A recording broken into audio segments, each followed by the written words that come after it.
Welcome to Talking Heads. For the fourth time. Episode 35.4. I'm Jeff. I'm John. You can tell I'm enthusiastic for this stream. We've already poured the beers. I've already explained how my internet's been down for a day. We already took shots. I already took shots. I'm about ready to take another one. It has been up and down. If you tried tuning into the stream live, I apologize. But we thank you for trying to watch. Thank you for tuning in. We had probably 50 or 70 people try to tune in and watch. Yeah. We finally decided to abandon ship. We're going to record this show. I'm going to post it hopefully sometime later tonight, if not first thing tomorrow morning, when I get to my office, which has 1 gig fiber.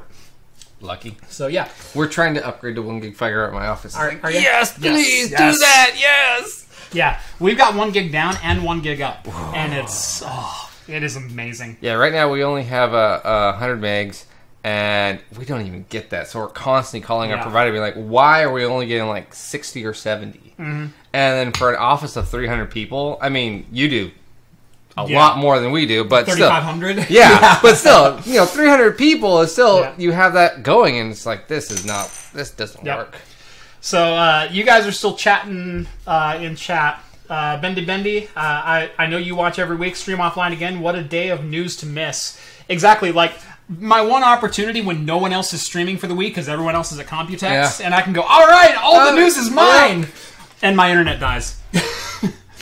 It's been planned, I swear. Yeah. Intel's taking you down, Jeff. Seriously, AMD's check cleared, and then Intel's just like, no. I'm kidding. This is knockoff bills. You can see the little Chinese symbols on them. It's from Wish. It is from Wish. No, one of my orders, it was like I needed another $1 and I got free shipping, and it's like this was $1 and it was free shipping on this, and so it's a stack of like 500 $100 bills, and there's Chinese lettering on them, so you can tell that they're fake, but it's stage money. But I'm like, that might be a fun prop to go with all my bitcoins. Right, yeah. Exactly. If I ever need to like, make it rain on camera, yep. I've got money. It cost me $1. So that should be your budget videos. Let's make it rain on a budget. Yeah, that's right. Let's make it rain. 4. Where's my ones? Where are my nickels? Yep. So. It's hailing. So yeah, the stream is offline, but we're still here. Oh, and we are going to drink. Oh, are we going to drink? Are we going to drink? So, this might be the night you're like, I think those guys are alcoholics. They may be dead. I don't know. So, welcome to the show, even if it's 12 hours late. Yeah, I know. Skaal saying, like, hey, Twitch only needs 1.5 megs. Yeah. I tried to do a 1 meg stream. Yeah. I tried 1 meg and it didn't work. So, anyway, let's get on to some Intel news. We're going to skip the beer news for now. We may post beer news on Friday, just as a short piece if we decide to get there. Anyway, I still have internet, and that's the crazy thing, is my internet's still working through my cell phone, but my upload just sucks. So, anyway, John, you're not nearly as deep of a dive into the tech as I am. No. You enjoy it, but more periphery. Yeah. What did you see that Intel announced this week? Really, all I saw, and it was a very busy day for me, too, so I only see headlines going by, but then I just see this headline saying Intel breaks record of processing, cores and speed, and just all this stuff. I was like, I bet we're probably going to talk about that, because I haven't seen the notes yet. Right, totally. So I was like, I should probably click on this when I have 2 minutes to read, but I didn't. But yeah. So for those not aware, Computex is going on this week, and at Intel's press event for Computex, they demoed a pretty incredible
I gotta give my left kidney, right, it will be in there. Oh, I'll give him both kidneys. I got a liver to filter things.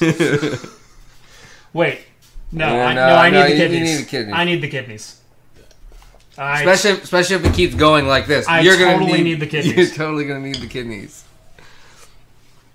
I was like, can we pan to the liquor cabinet? It's on frame. It is on frame. Just barely. It's there. It's there. You don't know, but it's right there. So this was one. You got to get headlines. Number two, they go, oh, we're faster than AMD's new 32 core with only 28 cores. We beat them in Cinebench. Look at that, because AMD has been touting Cinebench results more than anything else. Mm-hmm. And I will say Cinebench is not the be-all, end-all for performance. There's a lot of other factors that go in, but it's a really good chalk mark as far as where you're going to land. For both single and multi-threaded performance. Now, Intel did not show single-threaded performance on this chip. All they did was a multi-threaded score. And I can tell you, if they were hitting 70C after one benchmark, that CPU was not stable after repeated benchmarks. Now, did you watch the live stream of this? I did not watch. I caught some of the AMD live stream last night on my phone since my internet was dead. Yeah, I would have thought it would have been interesting to see that now, knowing this, because again, I just saw the headline of the article. I was like, oh, AMD breaks new, or not, but Intel breaks record. Like you were saying, they were just looking for that. And it would have been interesting to see how they presented it. Did they just go into it, make a big splash, hit enter, check out Cinebench? All right, we're done. Yep. Type of a thing. Right. We're not doing anything else. That's what they did. Yeah. They said, we are introducing a 28-core consumer chip, high-end desktop CPU, but never mind that it's just a rebranded 8176 Platinum. Yeah. That's all this is. All they did was they unlocked an 8176 and they put it on stage with a Sub-Zero cooler. This reminds me ran one run of Cinebench. This reminds me of like old Apple products. Kinda. Yeah. Except Apple never did this crap. No, not this, but yeah. Similar. Yeah, similar. Whereas we're just pushing the same crap over and over again. Yeah, our G4 PCs are so much more powerful than... Okay, Patreon, you guys are sending me GIFs knowing damn well my internet sucks right now. I'm on a cell phone. God damn you all. This is great. I've got an F refresh. I've got an and it's gone. I've got an it's dead Jim. I've got a picture of our stream. Oh, and I made such a lovely face. You're gonna like this one. I'm just like, yeah. Yeah. So, yeah, we are recording as... You're not live. What am I saying? Yeah. It's just us. I'm just going to turn this way. We're just going to talk from now on. Good Lord. It does feel... See, this is what it feels like for me all the time. It's just the camera, and I'm just staring straight. Yeah. I literally think it's like Johnny Five with one eye. Yeah. It's like, oh, okay. With little Fisher Stevens. Yeah. So... Intel, what the hell? I'm disappointed. You shot for the moon, but at the same time, we all know what this is. We all know this is just a rebadged 8176. Now that the smoke is cleared and the 7535 and Cinebench is worn off, yeah, it's a great score. I can run that on a 24-core dual processor server system that I have at work. We know that those numbers are possible. What's not possible is you putting that into consumers' hands at an affordable price at a high enough clock speed to make it worth it. You're behind the 8-ball right now. You're reaching a little bit. You're grasping at straws. They are literally hanging on a cliff. Yeah. With like a single hand. Praying something's going to work. Now. And that people are going to... that AMD is crashing. That's what really it sounds like. They're just praying AMD is going to crash. AMD falls on their face. Which is traditionally what they've done. AMD will come out with one phenomenal product and will make everyone tremble in their boots for version 2, and then AMD doesn't progress. No, and version 2 is, we just introduced a slightly better version for double the price. Mm-hmm. And it's like, this is not pointless. This is pointless. And Intel will come up with something that is as equal as version 1 for half the price of what version 1 was at, or whatever. Right. But it seems like that's what they're doing. They are trying to follow someone else's trend and watch them fall in face and then pick up their pieces and say, we are doing it now better than they did.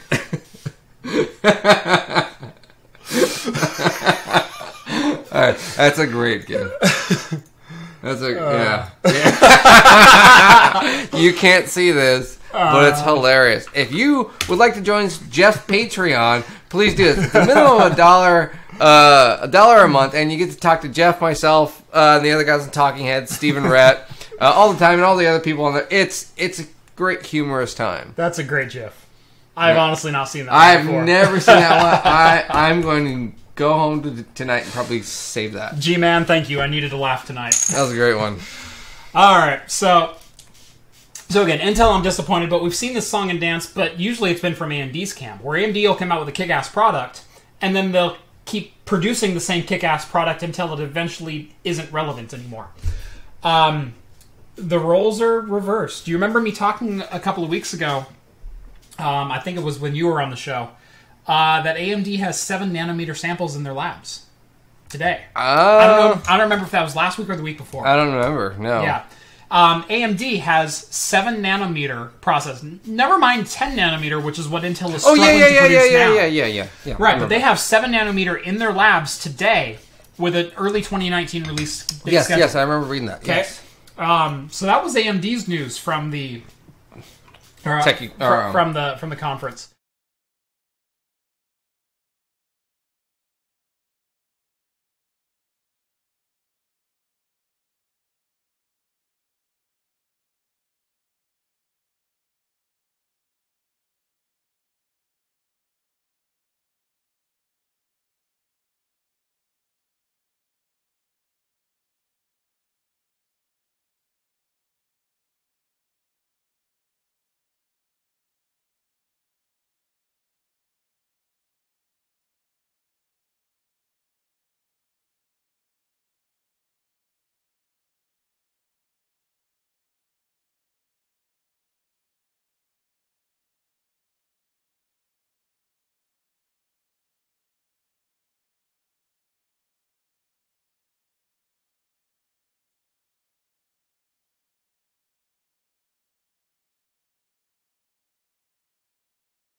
We were texting yesterday too or the other day.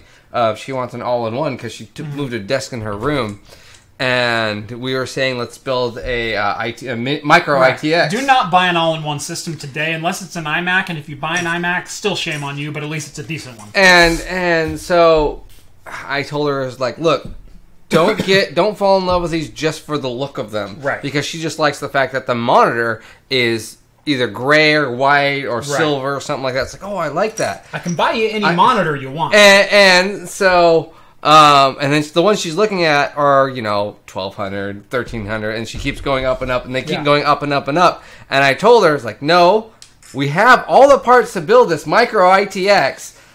Just give me like a week or two. Yeah. But I want it now. Yeah. It's like, no. No. And now she's all, and then just happened to be that the Best Buy, which I don't like buying from Best Buy, next to my work, had the one she wanted, which I was like, oh, look, if you're going to get anything, at least get one with a solid state drive, so it boots up quick.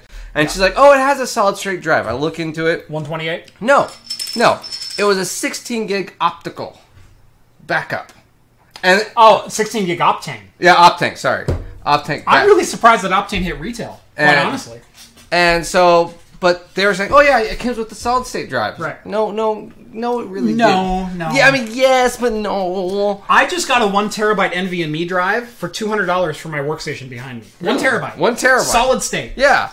Well, NVMe. And that's what I was telling her with the micro ITX was, we can like go buy, if you really want to invest money into that little thing. Yeah. You know, you can get the big solid state drive. Yeah. We'll get you a really tiny case then. Yeah. And we'll get you a solid 1 terabyte, solid state drive. Yep.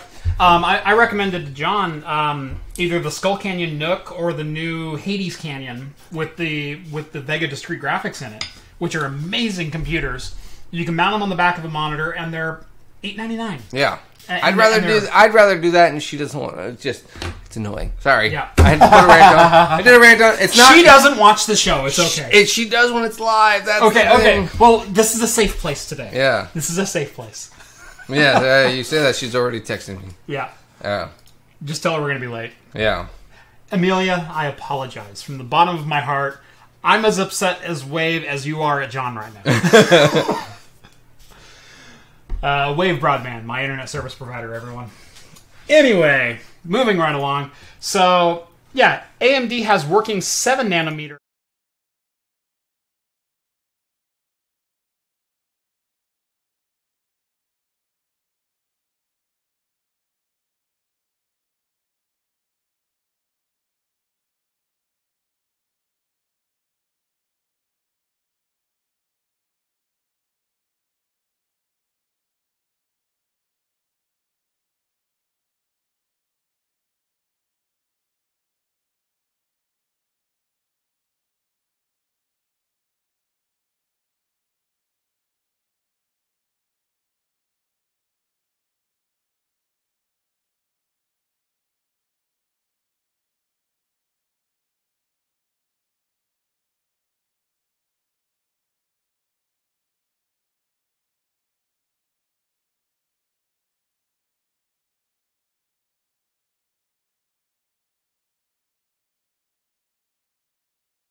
Now, we knew this was coming, and there's also similar statements out from SK Hynix and Micron saying Micron is cooperating with Chinese officials.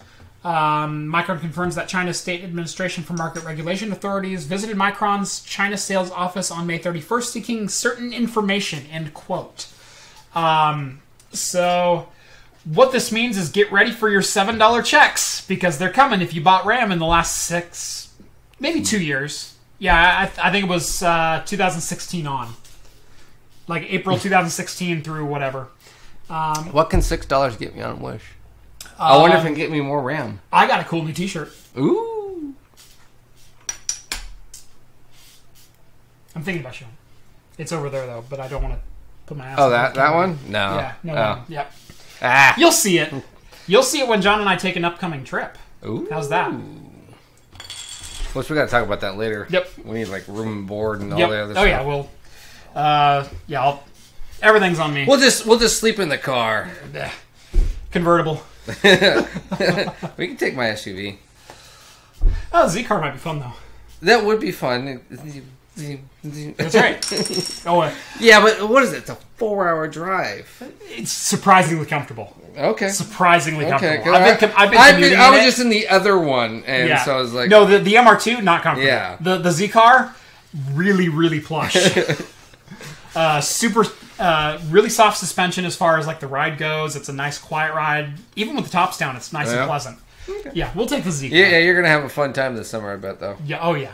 I've had the top down 8 of my last 10 commute days. It's been nice. It has been really nice. It's been nice here. So. I even had the top down in the morning yesterday. Ooh. It was 68 degrees when I left my house at 7:30 in the morning, something like that. Ah, it's still too cold for me to have the roof in off. The winter, if it's 50, top is down. Really? No, 50. Can't 50. even do that's free. Well, yeah, no. What are you wearing?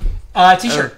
No! Maybe a light jacket. Oh, I'm serious. I'm dead serious. I wouldn't be able to do that.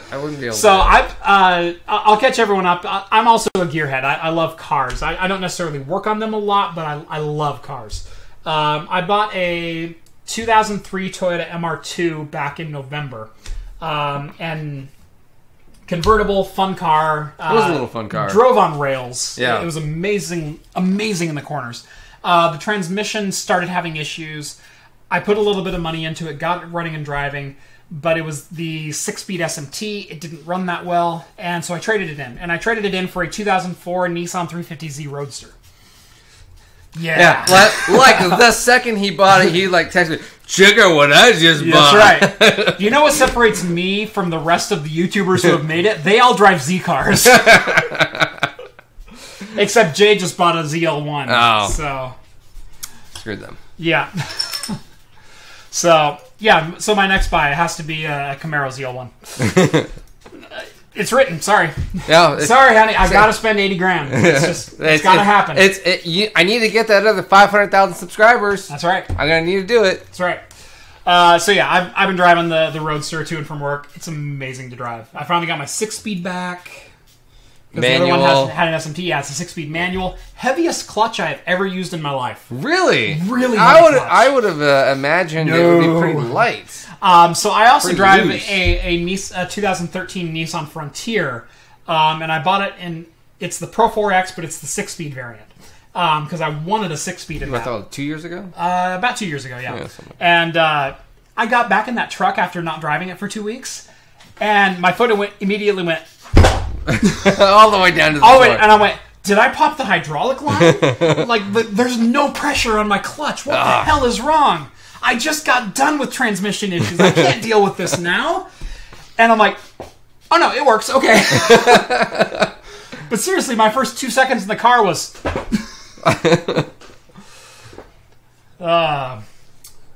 So yeah, you'll get a $7 check. Yeah, back to some China news. China and RAM. This one, this other article that we have popped up for Intel. Again, more Intel news. But it's actually pretty cool. Hey, we got beer. You want to open this before we go to the next one? Let's open this. All right. So this is the Surly Brewing Company, one of my favorite breweries. Yeah. I've had probably 4 or 5 of their beers, and they're amazing. They are good beers. This is Todd the Axeman IPA, 7.2%. This is actually, I looked this up, this was originally a collaboration with a different brewery, but this particular one is done just by Surly Brewing and is supposed to be the better version. So thank you, Skaal, for sending this to us. We will thoroughly enjoy this. By the way, if you weren't with us for the first couple of false start live streams, thank you, Skaal, on my Discord and one of my Patreons, for doing a beer trade with John. Yeah. So where does Skaal live? He's Minnesota. Minnesota. Yeah. So he sent us a bunch of local fare. We're going to send him a bunch of local Oregon fare.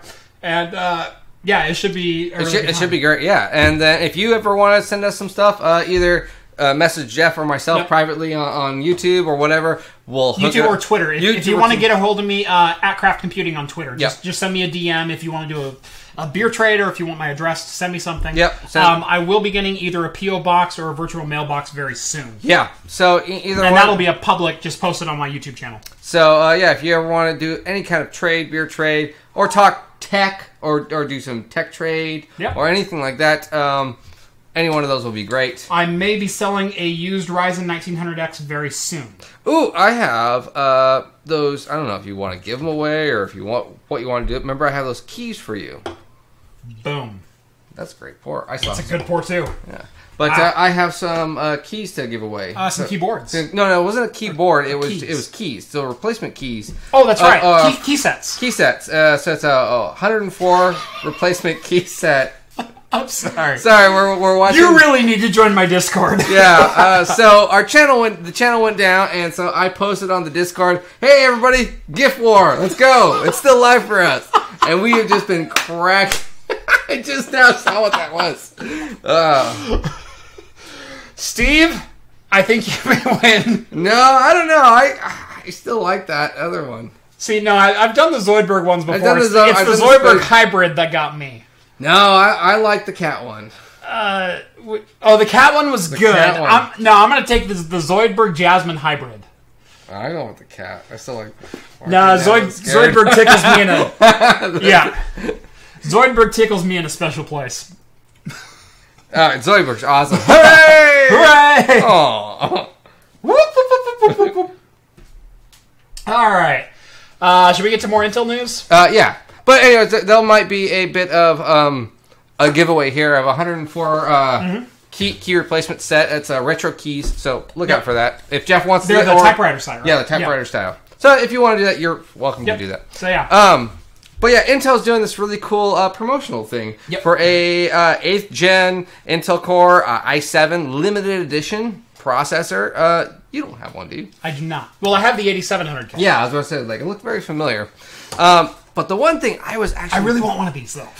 Okay, so yeah, I want one, too. And they're giving away a lot of them. Yeah. Over 8,000 of them. Yeah, 8,086. Yes. To be exact. Key number. But the video is what intrigued me.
of SKU that... No, this is just as an homage. Just a good processor with a unique name to it. Yeah. And a limited edition box and a couple other things probably come with it.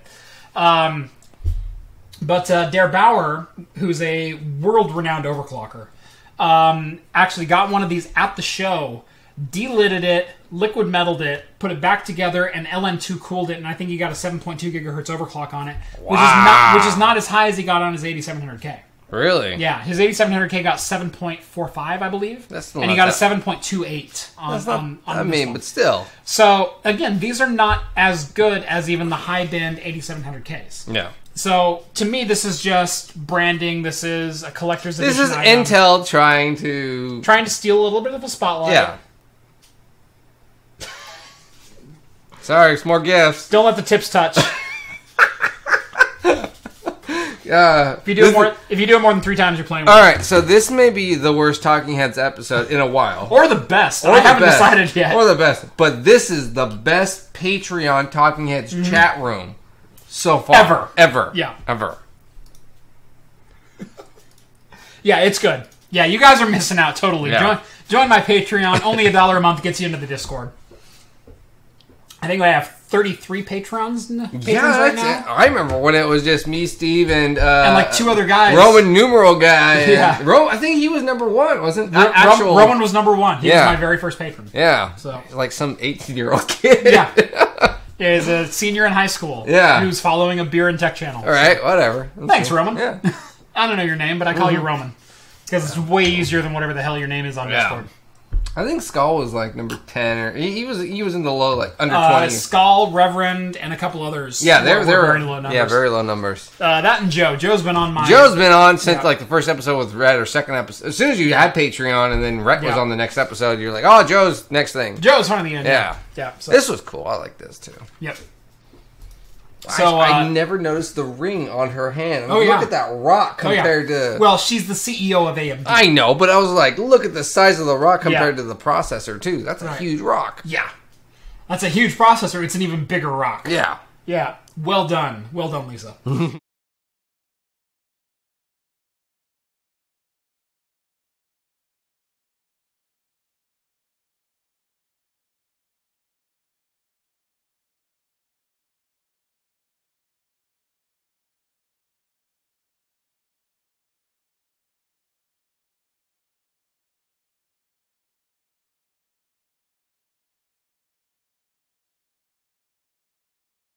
Then you put memory all around it, and then you cool it with heat sinks and whatnot.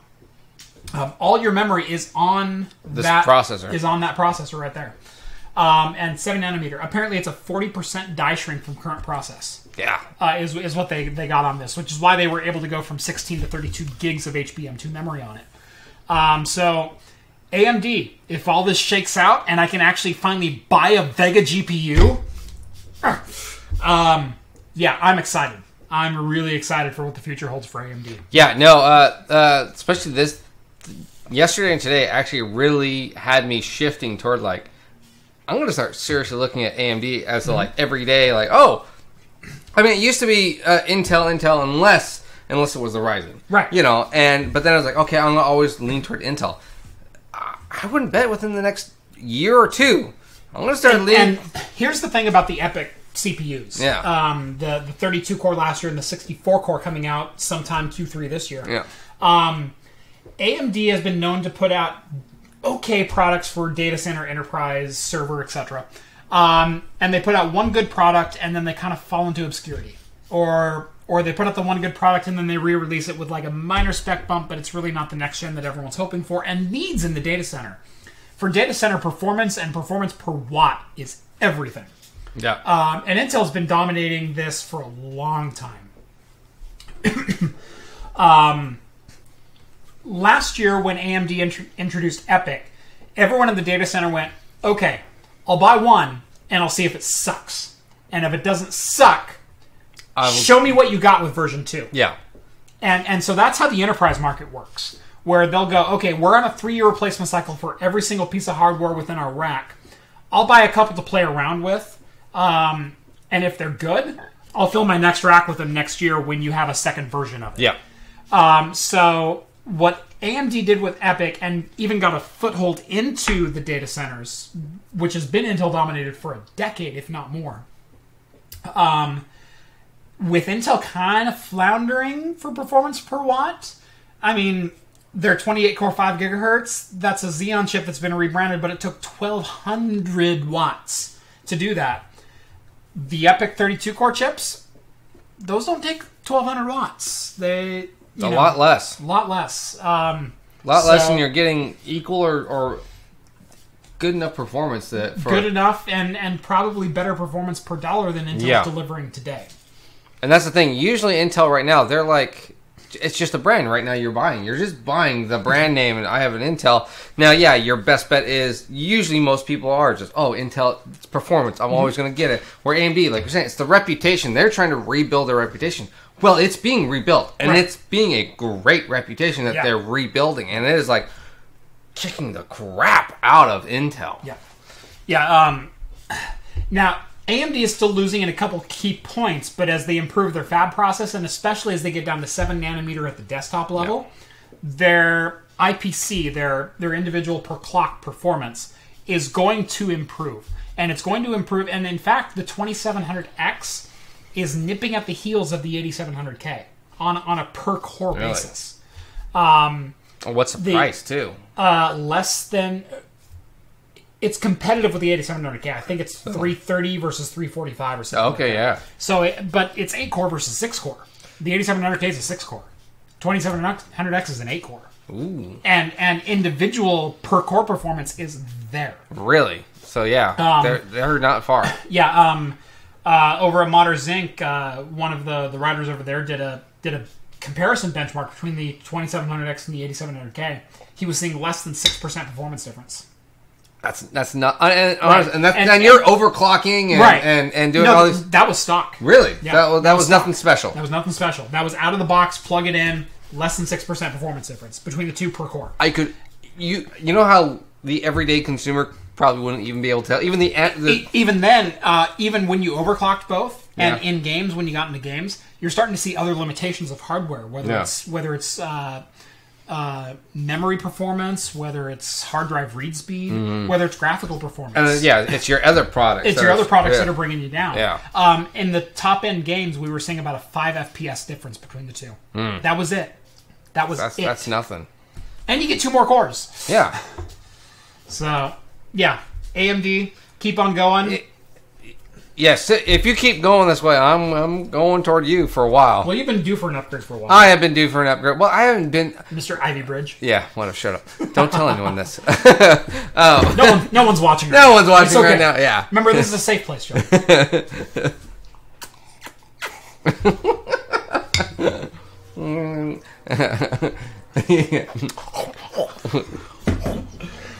Someone jiff that. Yeah, anyways, all right, whatever. It's a good beer. It's a really good beer. It's a good beer. Actually, this reminds me more of just like old school IPAs. Yeah. Very bitter. It is not like citrusy. I mean, it's a little citrus, but it's really piney and bittery. Very piney. That's a lot of what I'm getting. Very Northwest style. Yeah, it's very Northwest style, especially for a East Coast. For an East Coast IPA. They're copying us, god dang it. Well, yeah, what's very funny is the video I even released today was about a Japanese IPA, and I stated in the video, it's like, this reminds me of East Coast IPAs 5-7 years ago. And then now, East Coast IPAs, other than the New England style, are starting to taste like West Coast. Yeah. And so there's... Everything seems to be cycling over and following us. And the West Coast are getting a little bit bigger and a little bit bolder. Yeah. And so we're doing that, but I'm getting sick and tired of this New England style, but that's just me again, too. It's also because I drink a lot more than probably a lot of my friends. Right. And I will say I don't mind the occasional New England style, but if I'm going to go drink an IPA... Give me a real hop-forward Northwest IPA. You know what? I just wish they didn't call it an IPA. Right. I would be fine I'd be fine if they just stuck with New England. Milkshake or New England or something. But the fact of saying New England IPA, I'm like, okay, I want bitterness. And then it's a New England IPA, and then I look at 30 IBUs. I'm like, 30 IBUs? Yeah. No, that's not an IPA. How much malt is in that? Yeah. Yeah, exactly. So, this other... tech news that we have. Yeah. I'm not a big fan of. You're really? I am not a big fan of this. So Asus is kind of going into the smartphone gaming industry, and they're coming out with it. Looks like a pretty big phone.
I don't care if it's minimal. It's still battery wasting. I don't care if it comes with 24-bit sound and or whatever. I don't care about any of that. It's just, I don't care for phone gaming, I guess. Yeah. I don't really see the point. I'm not going to go and spend my... Phones now are super expensive. That much onto, I'm going to go game on my phone. Yep. You know, I don't care if it comes with... I'm not going to keep controllers in my pocket for my phone so I can sit there and play it like a Switch. Right. I'm not going to keep a docking station right here at my home and be like, oh, look, I'm going to now play all my video games while I'm home on this docking station when I have a perfectly good computer right next to me. Yep. Do you know why that is? Do you know why you're not going to pull out your phone and play games? Beyond Fortnite and PUBG, and a terrible port at PUBG at that, what games would you play? Exactly. There are no AAA titles. There are no... I mean, the only games that I have ever wanted to play are... I call them bathroom games. You know, I'm on the toilet. I'm on the john. I'm with myself. I'm not playing with myself. I'm on myself. Me, myself, and I. Yeah. You know, and I'll play, like, back when it was Angry Birds, back in the day. Yeah. Angry Birds, and then it was Flappy Birds, or just a high-score type of game, you know, and I would just sit there, okay, I don't care. Oh no, I don't care if I die. I don't care if I live. I would play old emulators, or, you know, emulated games. It was just like, even though the keypad sucked, I would still play. I never did that on. No, I still, you know, just a quick level or two or something like that. That's all I want. I want a 2-3 minute game. Yep. That's what I want. Yep. I will say I'm kind of the... I wouldn't call myself a rare breed. I still carry either a Game Boy SP or a 3DS or something with me. A lot of times in my laptop bag, just... Hey, I'm stuck here for a half hour before a meeting. I got time to kill. Cool. Okay. You know, and so I do consider myself a mobile gamer. I've never gamed on a cell phone, though. Hope I didn't and there goes our Wi-Fi. There it goes. I've never been a cell phone gamer, primarily because there's nothing good to play. No. They've tried to play on the cutesy, chintzy gimmick games, a la Angry Birds or Angry Pigs or whatever. Flappy Bird or what, but those are 2-minute arcade games, which is why mobile games are making their way into arcades now. And you can play Candy Crush and Flappy Bird and that kind of thing in arcades where I'm paying quarters or dollars in this case and that's to play stupid. them. And that's stupid. There's never been a real in-depth game experience besides the couple of LucasArts games that came over, like KOTOR and a couple others. But even then, I'm like, I don't want to play that on my phone. Yeah, no, I mean, I've had a couple people do like the Clash of Clans thing. Yeah. And I just never got into it. I'm like, guys, if you want to get into a game, here's Warcraft. Here's here's StarCraft. Yeah. Play something like that. Get on, get something good. By the way, Blizzard, you come out with a StarCraft port for the phone. Oh, now that, Well, yeah. Now, see, I would play that, and I would buy a docking station for that. Mm-hmm. Or actually, I probably wouldn't buy the. I would probably buy the controllers. Yeah, the controllers would be sweet for that. But yeah, as far as all the other games, there's just no good titles out for mobile phones or mobile devices right now. Yep. But for the money. But to that point, I don't disparage Asus from building the phone. It's kind of the Field of Dreams theory. If you build it, they will come. And how many companies have built? But before the Razer phone came out, remember PUBG and Fortnite didn't exist for mobile. Yeah. And in the 6 months since, now you have PUBG and Fortnite because there are devices out there that are capable of playing it.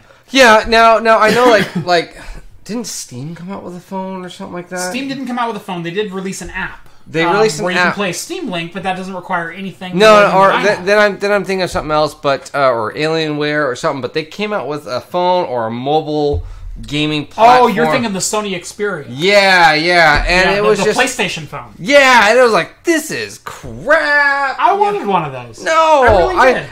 I demoed a couple of those. I'm like, this is horrible. Now, it wasn't the Nokia N-Gage. No, it wasn't the Nokia N-Gage. And I think even Nvidia came out with something. They had the oh god, Nvidia chat, help me out. Oh wait, you're not. Nvidia Shield. Yeah, but all of those just never appealed to me because it was super focused on the gaming, and if like when you opened it up, it was just these huge controllers on the pad and on the phone. Mm-hmm. And now I think Asus is trying to combat that with, you can buy the stock and you can attach this stuff, but I don't want attachments.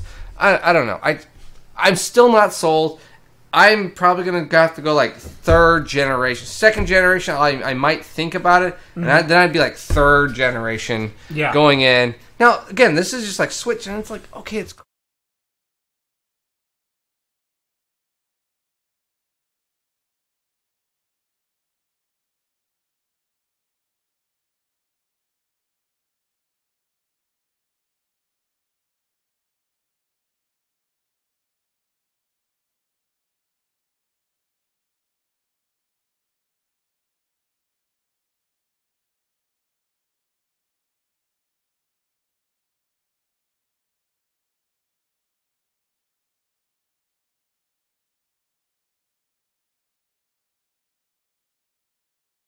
like 2 months and that was it. Yeah. My wife still plays it. Really? Yep. Mm. She enjoys getting out with the 5-year-old and running around chasing Pokemon. I do remember my bar was awesome because my the tap room, this is right when Pokemon Go came out. By the way, we have an early prototype.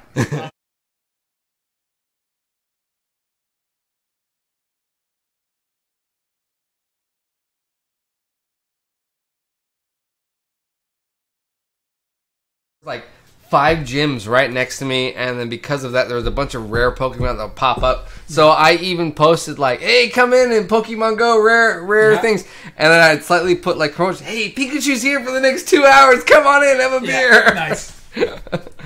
I would have people purposely. I said, "Hey, if you sit over there, you can hit 3 gyms and constantly pick up some Pokeballs and prizes every like 5 minutes as they repop up." Yep. And I was like, "Oh yeah!" And so I would have people sit in the corner and order like 3 or 4 beers and just have their phone out and just pick up some Pokemon. That's awesome. Anyway, so yeah. Anyways, Nintendo, if you want to make a splash, the gaming phones are coming. The phones that are capable of doing all this. They have hardware. I will admit the hardware is there. I just don't like doing it right now. Yeah. I will say Razer's solution was a little more elegant but not as versatile. Yeah, it's getting there. And this one I was still skeptical too. I'm skeptical, but early reports were it's actually fairly intuitive. Really? I think...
stress, I love the idea. I love the direction and the ingenuity of it, of going, hey, let's really just throw something out there. I really love that. I don't think they hit the mark, but I think that this will open the doors and open the ideas of people, if this even gets a semi-good response. Right.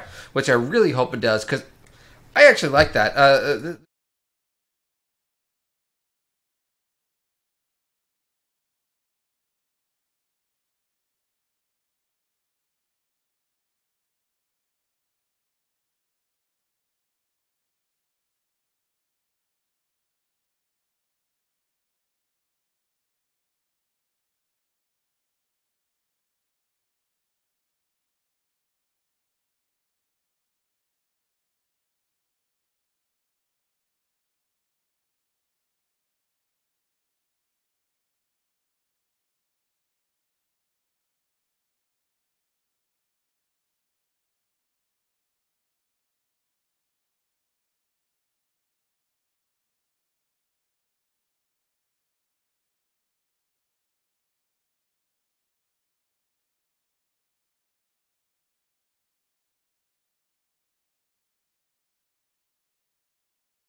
Large dual trackpad on either side, and then in the middle. Make the whole damn thing a trackpad. Yeah, make the whole damn thing a trackpad, and in the very center is your monitor, so the two sides are left or right trackpad. Yep. Something like that. Do that. I don't care.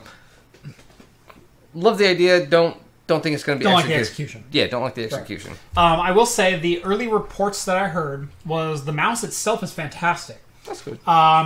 The switching was a little non-intuitive, and anything that they didn't know how to do, they actually figured out through trial and error. So it was intuitive enough where they could work their way through it. Yeah. So early reports for a first gen, hey, we put a brand new interface device onto a laptop. Pretty good. Yeah. I will say. I'm curious of what the price point will be. Yeah. Well, this is their near top end laptop. So yeah. So we're looking to 2K plus probably. Yeah. Maybe like 1,700. So I won't pay that. Yeah. No. Now if they come out with oh God, please wish come out with that so Jeff can buy one. Please. Like Jeff, I got a new touchpad interface from Asus for $90. That's right. It's some blow up doll. We're not sponsored. Hey John, I got something you want. Be right over. I didn't even open the package, man. It's brand new in box. All yours, buddy. Love you, man. Why are there holes already poked in it? Shut up. Shut up, it's free. Don't ask any questions. I don't care. Why is it dirty? It was never clean. It's going to go in the washer. It's fine. A little bleach never hurt anything. It's a really good beer. Yeah, it is. And that's... I'm so happy it's more traditional northeast or northwest style. Yes. Is I've actually been craving something like this for a while. Just like this brings me back to like 5-7 years ago. Yeah. What IPAs used to be around here. Totally. And you can still find them every now and then, but and I understand why breweries around here are trying. They go with the fat, and I understand that. But man, I think within the next year or two, it's going to go back to this. Hey, if you can't brew a good, decent standard beer, don't even be a brewer. This is still what most of the staples are. This is the Fort George IPA. This is the... what is Block 15. Block 15, Sandy Am. Sandy Am. This is what they do for their standard IPA. Yeah. Yeah, and this is a good IPA, too. Yeah. Just under the mark of a Imperial. This is 7.2. Usually Imperial starts around 8%. So, yeah, this is a really good, just standard IPA. If you can make this as a home brew or your everyday pouring beer, you're probably going to be someone's either best friend or favorite brewery. So, amazingly enough, I'm finishing my beer before you. That is, I think it is I try to, talk a bit more in the articles to give you a bit of a break on the things that I knew at least a little bit more about, like you were saying, hardware. At least read the articles. At least read the articles. Yeah, it was really, I kind of read the articles. I had, it's been a busy week. My program launched. I've had some of the stupidest complaints Oh my gosh. So I don't even want to do that. I could rant all day. Yep. So could I. Yeah. It's been a week. It has been a week in Oregon for tech people. Yep. I don't know what it is. It's something in the air. Yep. It's maybe the Salem water. Yeah, by the way, Salem, Oregon, just earlier today re-announced, rescinded their previous "the water is safe" from last week's "we have a cyanovirus in the water and don't drink it." Yeah. To it's still there. Sorry. Yeah. Yeah. And then Sandy M, even our friends of ours, the brewery Sandy M, they even posted, "Yeah, we got the okay to brew some beer, and we cleaned all of our kegs again because they were all cleaned with that bad water. Yep. Guess what? You guys got to dump now because you probably brewed a couple hundred gallons of beer." Yep. And boiling doesn't take care of this. No, doesn't. Boiling, filtering, doesn't matter. It's like a punch me clown. Just keeps going. Sorry, that's a really bad joke from that a was really long time ago. Really bad joke, yeah. I got it, but man. That's a Robin Williams joke from one of his stand-ups. All right, you want to get into It was actually from a Viagra joke, if that makes you feel any better. You want to get into the rest, or you just want to drink, or what do you want to do? I could go either way. We've got a little E3 sneak preview stuff. Again, this is only day 2 of 5 of Computex, so there's more news to come later in the week for Computex. It would have been so nice if we were live. It would be. This has actually been a really good show, too. It has been. Other than the beginning, but it's been one of the best, like, back and forth, pretty evenly. It was, I'm sorry, probably one of the best intros we ever did, and it's not even been recorded. Yep. Or was it recorded? This may keep the recording. I need to check. I may post the intro if it did. That would have been. That was a good intro. That was a good intro. It'd be great. I had the intro planned and everything else. You know what? And I didn't even know about it, and I just went with it, and it went perfectly. It'd be great if you could do every intro we did. Yeah. Like through all the cuts, if it was saved. I'm sure. All like 5 different versions, and just be like, let's paste them all together, and then post. Yeah. And then our final one. Yeah, exactly. Or at least you like speed through it. Yeah.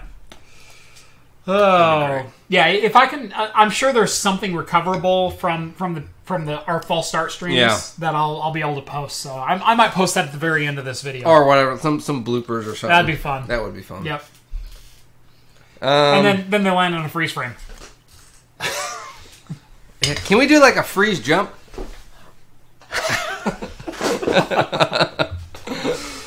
All right, so Amazon Canada, I believe, may have accidentally revealed the release date for Fallout 76, and it falls in the timeline of how Fallout 4 was announced. Now, do you remember how Fallout 4 was announced? You know, so I'm not a big Fallout guy. You're not? I'm not. I like. Surprises me. Yeah, I'm not. It's more I just don't have the time. I never had the. So the past 5 years, actually past like 6-7 years, I've been very busy. Yep. I used to love gaming, and but past 6-7 years, I had to dedicate my time to other things, and the spare time I did have was like, these are my 1-2 favorite games. I'm going to spend that.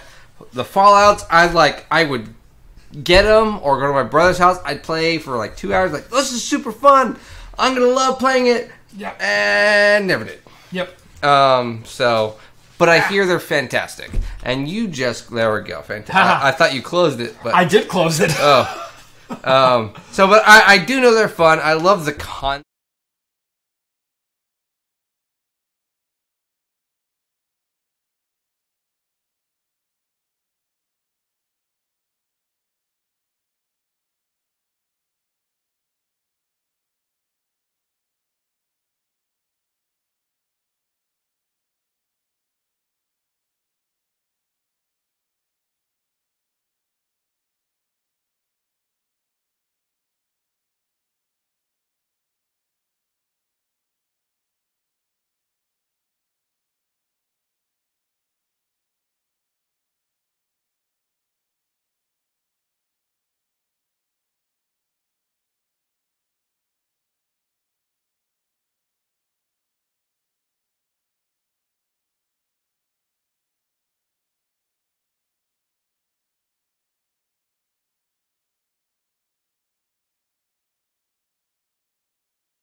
Yeah. You know, I even wouldn't put it past them Amazon Canada, leak this. Yep. And then take it down. We'll give you X amount of money. Oh, companies do that all the time. Oh, yeah, exactly. So I wouldn't even doubt that this isn't a ploy.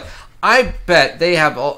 they seem like a really cool team of marketing. Just like, look, we love playing with our people and having a tongue-in-cheek back and forth with them. So it could be. Now, do you want to know why I run ad blocker on my home network?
I don't know what this means for NVIDIA. I know AMD said, we're not releasing GPUs till probably at least late fall. Yeah, this is cryptocurrency crap. Yep. As long as they keep buying them. Yeah, we don't care. At least we can buy them at retail now. Yeah, and then the longer they sit there and not upgrade, the longer we'll get used ones for even cheaper, too. Exactly. So, that's probably how I'll be upgrading. Yep. I do really want to get a VR system, so I might be talking to you about that. Maybe we do a video on that. Who knows? Totally.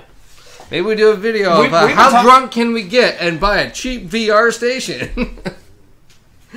How drunk can Jeff get and still build a computer? There we go. Oh, hops and brews can get Jeff drunk. Try me. Oh, now that's the video. Spoiler alert. All right, I got some brews out in the garage. I've got some of... have you had the Ninkasi Prismatic IPA? Their juicy IPA?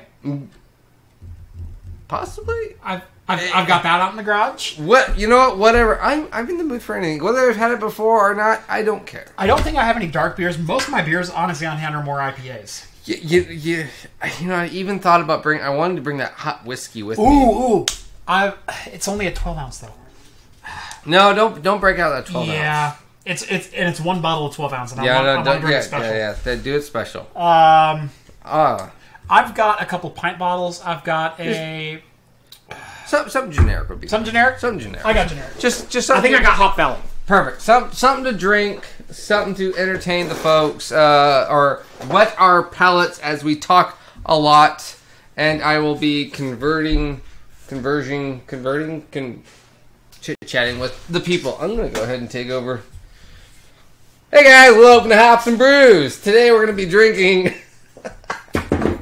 If you haven't watched my channel, subscribe now. This is the time to do it. I don't know what else to say. All the internet's down. There's There's no articles up.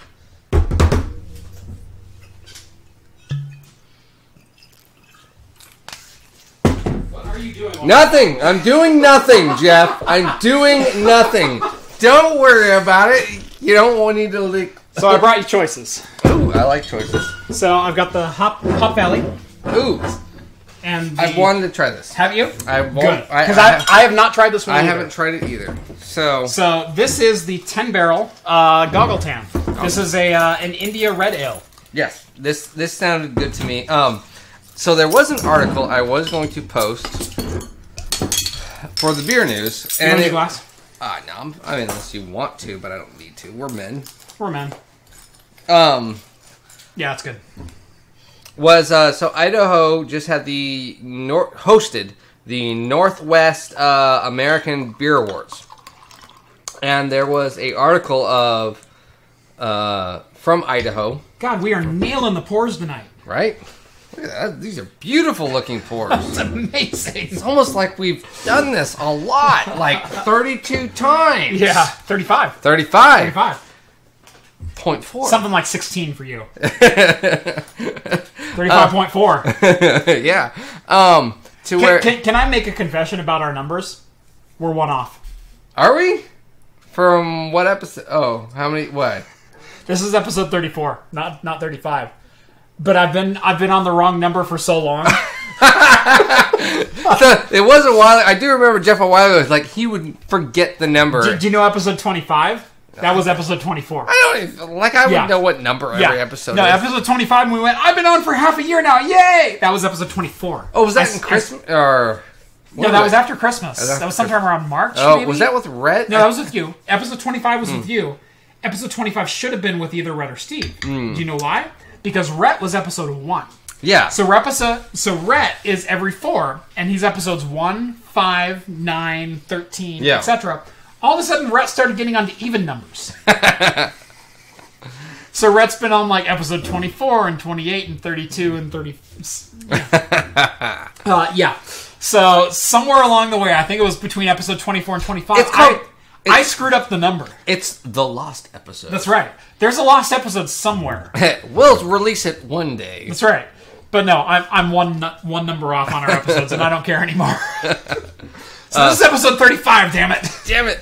But yeah, no, so the North American Beer Awards was hosted in Idaho this year, and they were so proud. They had this article, as I was looking through for some beer news, so proud that they posted, Idaho sweeps North American Beer Awards with 19 breweries winning medals up and down. So I was like, okay, this is interesting. Click. After that, other than Oregon, who sweeps the awards with 32 beers. It's like, yeah, we rock. Yeah. Who do you think you are, Idaho? And then they're like, yeah, it was Oregon who came in first, Washington, and then Idaho. I was like, oh. Sweeps! I did see this week, we've been dethroned for most breweries per capita. What? Yeah. From who? I gotta look that up. There's quality. No, that's not bad. I should have brought my Red Ale. Have you had mine? You haven't had my home. I have not. No, everyone's loving it. Like Steve, I think it was an article on Reddit. Steve and everyone are like, just like it's nothing like phenomenal, but it's just good drinking beer is what it is. It's good drink, and it's an Irish red, so it's more malty than hoppy. But then I threw some Mosaic for some aromatics. No, it wasn't that. Skaal, I'm probably going to send you a bottle of it. Someone posted a map of breweries per capita in each state. Yeah. And for Oregon, they might be off. Per capita ranked breweries for 2016, though. No, that one was off. Oregon is 2. Yeah, Oregon was 2, Vermont was 1. Vermont's always been near us, but remember, Vermont only has 630,000 people living there. Yeah. And so they could open 3 breweries and all of a sudden top us, because we need to open 13 breweries for that to matter. Yeah. But Oregon is 5th. This says 2, but... Right. No, No, Oregon can't be 5th. If it is, it had to have just happened. Hold on. And it doesn't help that the internet's not the greatest right now. Right. Beer preference, minimum age, analyze 5 months of beer Originally sales. finished 2008-17. No, it wasn't this one. Because I even talked about someone. Who did they get this data from? Yeah, this is crap. That's crap. Wow. But I even debated with someone talking about most beers per capita, and I even Google was like, hey, 2018, Oregon is was still number 1 a couple months ago. Yeah, like I said, we flirt with Vermont depending on what statistics you look at. Look at this. Yeah, here it is. Well, this is in the United States 2017. Yeah, we've actually dropped one more. I think Colorado passed us. No. Yeah. So this is.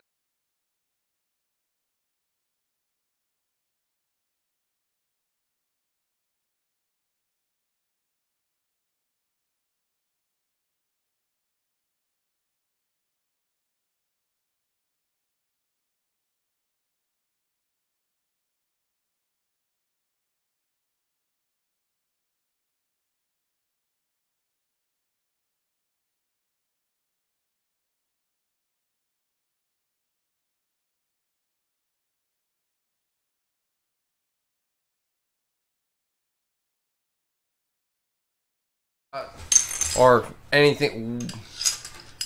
Is that the CEO of Nintendo? AMD. Are you sure? Mm-hmm. Positive? Yep. You sure it's not Nintendo? I'm positive. Positive? Get off it. Okay. I don't care about that. I care about this one a little bit. So not that one. I was talking the previous one. No, I know. So there's a new.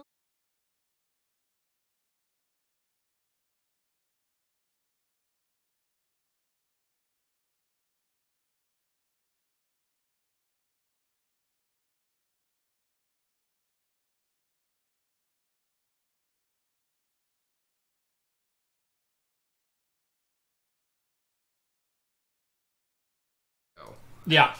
It's been rumored for a while, or maybe a week ago, that either was going to be a new expansion for Diablo 3, which doesn't make sense 11 years on at this point. Apparently there may be a new Diablo coming. Now, I really enjoyed... Now, growing up, Diablo was, for me, it was the first gen, the very first Diablo. Yeah. And I enjoyed it. Yes. Diablo 2, really enjoyed it. I didn't really care too much for Diablo 3. Never got into Diablo 3. Yeah, never really got into Diablo 3. It just... I don't know. There were just so many other really good games out there.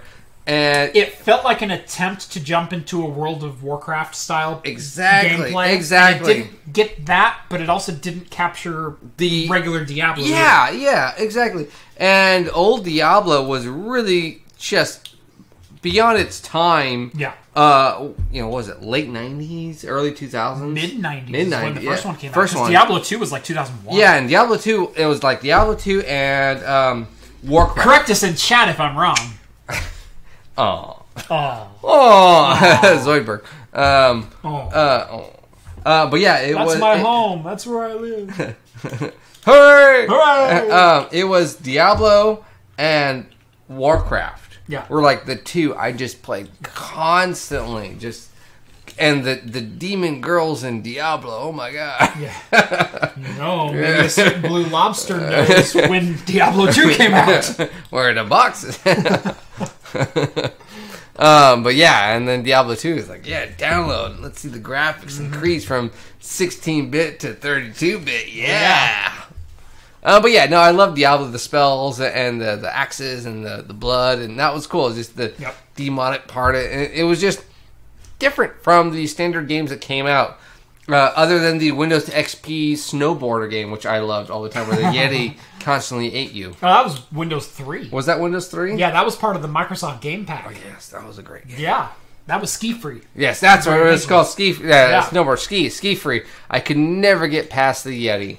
Hold down on the arrow key, you'll go faster. Oh, yeah, I always hit a tree. Don't sit there and be like, watch me do it now. Oh, you. So stupid. He's going to play a video now, isn't he? No. Oh.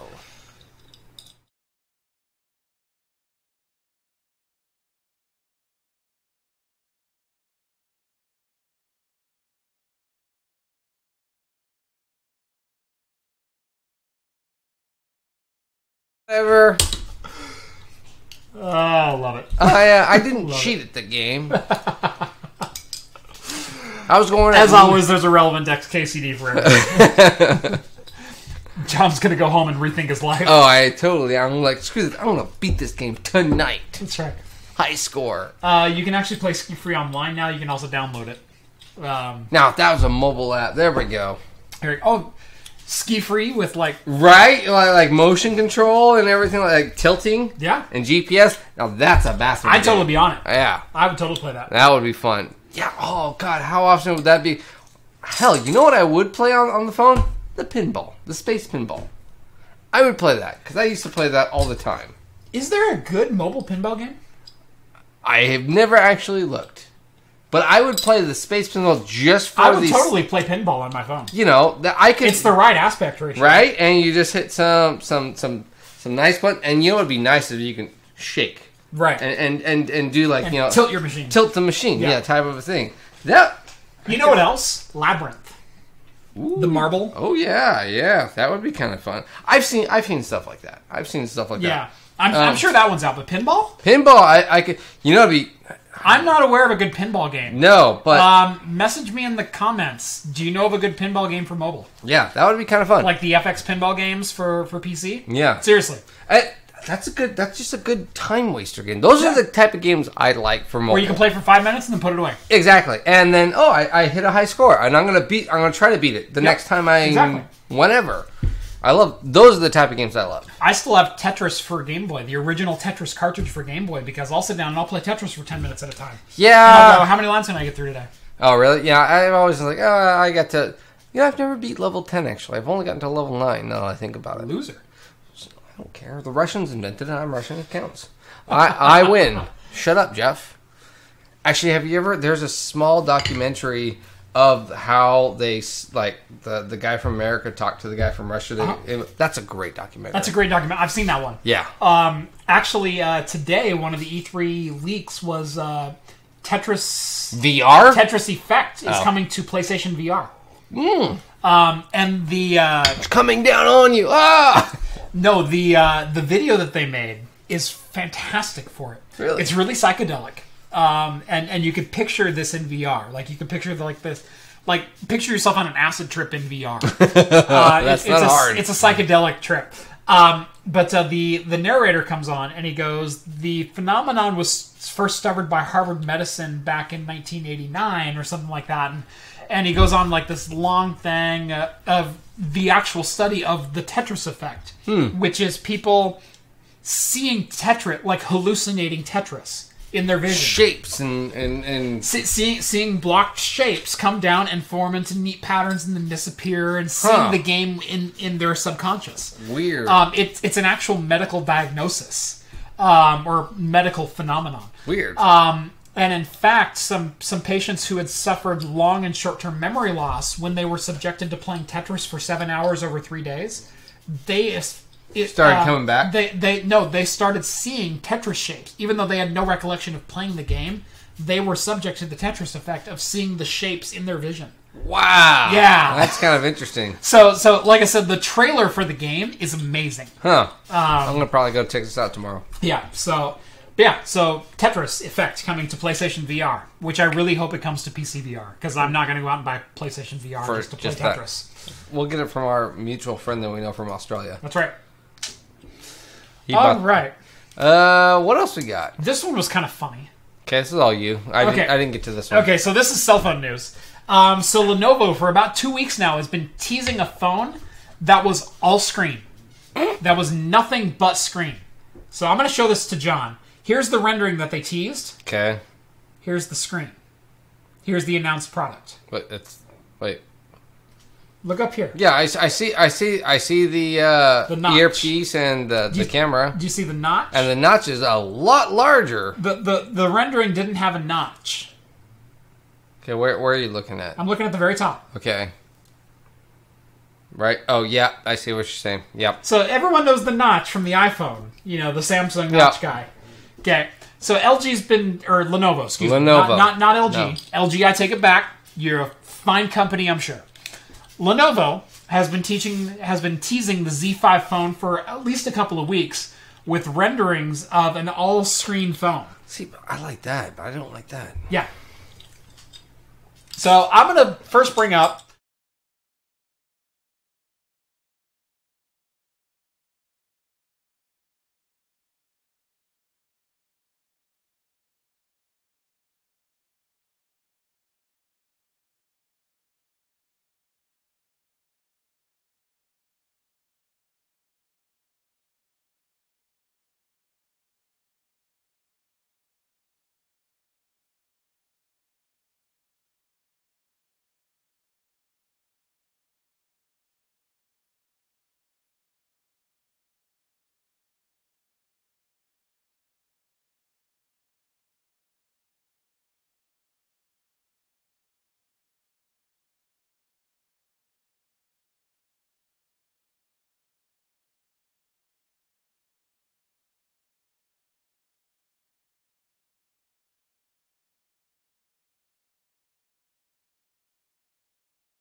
fire. Yeah.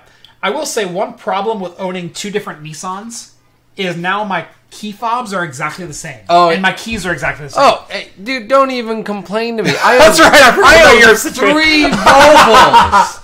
3 new-ish Volvos. New-ish. No, actually, I have a 2017. Yeah. And that one's nice. That actually is the keyless entry, and I don't. Yeah. It's just a push button. I just need to be within like 5 feet of See, the and I noticed you have the same system I do, where you have the carabiner. Oh yeah. Yeah. So we both do the carabiner with the rest of our keys. Yeah. In tow. And what I'll do is, depending on if I'm driving the truck or the car that day, I will unhook the carabiner and hook on my new set of keys. Yeah, what I found that sucks is I have the same exact key fob and the same exact key. Yeah, no, this is now see my other Volvos have have the switchblade. That's the switchblade key, and I just broke the battery. Wow. Volvo's about safety; they're not about endurance. Yes. So, it's a crash you can walk away from. Doesn't say much for the key fob, though. No. But yeah, so I have a couple of these that are just basically the exact same. Yeah. So I have one with a key ring and one without a key ring. That's how I tell them apart. Yep. I will say I had a Chevy that had that for a while, and I really liked that style. No, you know what? That's what's funny. What I really do think the cool keyless entry of my newer Volvo is really cool, and I push a button and it starts. But I like Yeah, I like that. I love this. That yeah, switchblade. I drove a 2014 Chevy Cruze for about 3 years. It's so much. I mean, it's just so satisfying. It is so sad. I just constantly do this. Oh, I play with it. I play with it all the time. All the time. All the time. But I digress. So this one was interesting. Did you watch the stream last week? I watched the middle part of it. I didn't get to watch all of it. Okay, so Rhett and I touched on an issue last week that Apple had rejected Valve's Steam Link app. I saw this part. I saw this part for policy violations. Yeah, because of and I think I even put it on there like a bunch of tentacle porn. Yeah. Yeah. No, it wasn't the tentacle porn issue. But I was on chat talking about it. Right, okay. But the Japanese and you guys. Yeah, we were all talking about that. Don't read the comments last week. Don't read my comments. Yeah. So no, it wasn't the tentacle porn. It was the fact that Valve had a competing ecosystem. Yes. A competing web store that they were selling an app that you could buy games from that would compete with Apple's games. Yes, exactly. And so that was the violation, which sounds kind of like antitrust level things, but no one's challenged Apple yet because who has the money to fight Apple? Microsoft? No. Microsoft has... They have the money, but they don't want to. Apple has close to the same cash on hand that the U.S. government has. Or Microsoft has more. Cash on hand? No. Maybe cash on... No, not cash. Apple's actually worth more as a company, too. Really? Yeah. No, Apple is one of the most valuable... I want to look into that. ...valuable companies in the world, and in fact, I think they just dropped and they fell below ExxonMobil for a short while again. No, I wanted to look at that because or the last time it was the Obama administration that I looked at. That was Microsoft. Yeah, it's been Apple mid 14, I think was the last time. It's been Apple for a long time. Really? Yeah. Anyway, so Apple rejected Valve's Steam Link for iOS, which was the streaming from your PC to your iOS device to play all your games. You just picked up your beer and just put it down. I did. I totally did. Stupid. We will pause and reflect right now. I like that. And there we go. Like I've been drinking it. But. Yeah, it's. Oh, you know what? I was wondering why. Hey, we're back at the top, and woo! I did it too. Oh, some sexy B-roll in the making. Yes. I don't even care tonight. All right, I'll let the dogs out. Yep. John let the dogs out. Just so everyone knows. Yeah, you can go behind the camera, but if you kick the tripod, I will kick you. Well, honestly, I thought you're... Never mind. I don't know what you were doing there. Hey, look, a hot tub. We need to do a video in your hot tub. We should. That would be weird. That'd be weird. I just got that action cam, too. Don't talk about action and hot tub. And I bought a selfie stick, and I felt like a douchebag even without a camera on the end of it. Oh, God. I had my selfie... The only reason I bought a selfie stick was because of Les. Yeah. You guys don't know who Les is, but he's an awesome beer distributor. He's a great guy. He's a great guy. But he always had a selfie stick at all the parties that we ever went to. And that was the only reason I ever bought a selfie stick was because of that guy. Because wow, he's having so much fun with that. I need to have one too. But no, I bought a GoPro knockoff because John and I have a trip coming up. Spoiler alert. And I needed a camera to video us in the car and also on the street. And then use my A cam when we're actually in the establishments we're going to.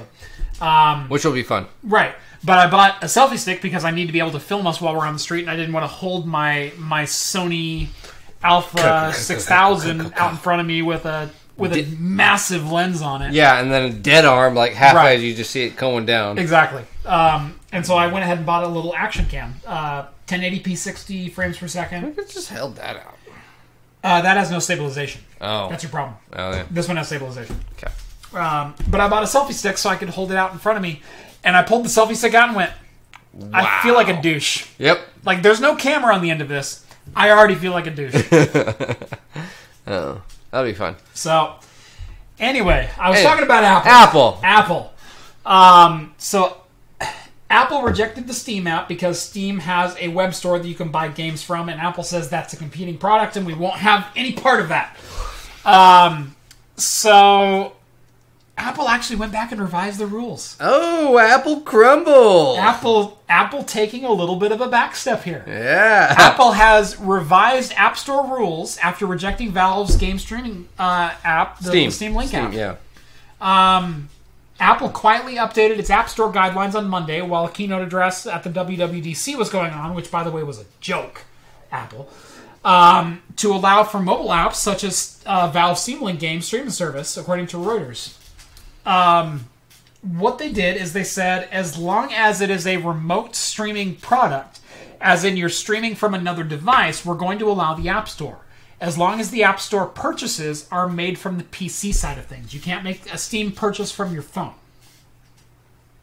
Which you can already make a Steam purchase from your phone by using the Steam app. I was about to say, like, that doesn't sound... But you can't use the streaming app and have a purchasable App Store from the streaming app. So, I gotta open 2 apps. So I gotta open Steam, buy the game, press install through the remote installer on Steam's app, which works amazing. You select what computer you want to install on, you hit OK, and it installs. And then I have to open my Steam Link app to actually stream the game to another app, because then it's not a non-competing service. What? Are you on board? Yeah, but that's just... I'm following, but that's just... they really, like... Mm-hmm. I mean, Steam's huge, so they're like, we need this on our platform, so we need to, and we're trying to save face here. Right. That's really what it was trying to do. It's weird to see Apple backpedal. Oh, that's been one of the very few times. Yeah. For policy things, it's weird to see Apple backpedal. So yeah, but Apple backpedaled on their App Store policy. Now if you have a web-based store, and you have a streaming app, and you need to buy things through that streaming app, there you go. That's your loophole. My bad, I thought I heard your dog at the door. All right, this one was kind of cool.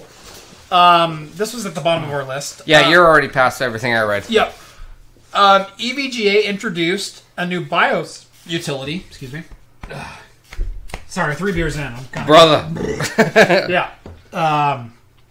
EVGA introduced a new BIOS utility that allows you to stress test your CPU in the BIOS.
I don't know why we're still on the webpage. I don't know. Throw us on full screen because we're just talking. We're just talking. Now, Microsoft bought GitHub, and then we're talking for like 20 minutes. That was pretty much the only news of that. Like, who gives a crap about that? It's disappointing. Screw you, Microsoft. Just please keep it fair because I still use a lot of that code. Yeah, exactly. I had to use it today twice. But GitLab. That's where you need to move to. GitLab? GitLab. All right, I'll go check that out. But I still love... That's working with my hands. I love... That was the one thing I still love about programming is more when I get into it and I have that challenge. And I find that pathway that I didn't think was possible. And I feel that way also with working with my hands of like building physical wood or projects or I just redid my kitchen and my bathroom and learning new things and you know I did that whole like paint yourself your counters look like marble. So I did that for myself and polyurethane and I was like, I just really enjoy it. You did the paint drops and the sticks through it. The sticks through it and the feathering and everything like that. And then put like the really thick polyurethane on it. Yeah. And other than one spot where I burnt the lighter stick to take some bubbles out where you see this brown spot, it looks fantastic other than that.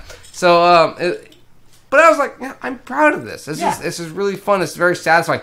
It's masculine, actually. Yes. It's very masculine. Yeah. I'll say I bought my 350Z about a week and a half ago, and I've already dug into the interior in that a little bit, fixing up little things. Yeah. And it's the same kind of thing. Yeah, cars. You know, hell, even just tuning your own car up yourself instead of paying someone $400 or $500 to tune your car up. Right. No, or in my case, I had a navigation deck that I wanted to put in it, so I bought the kit.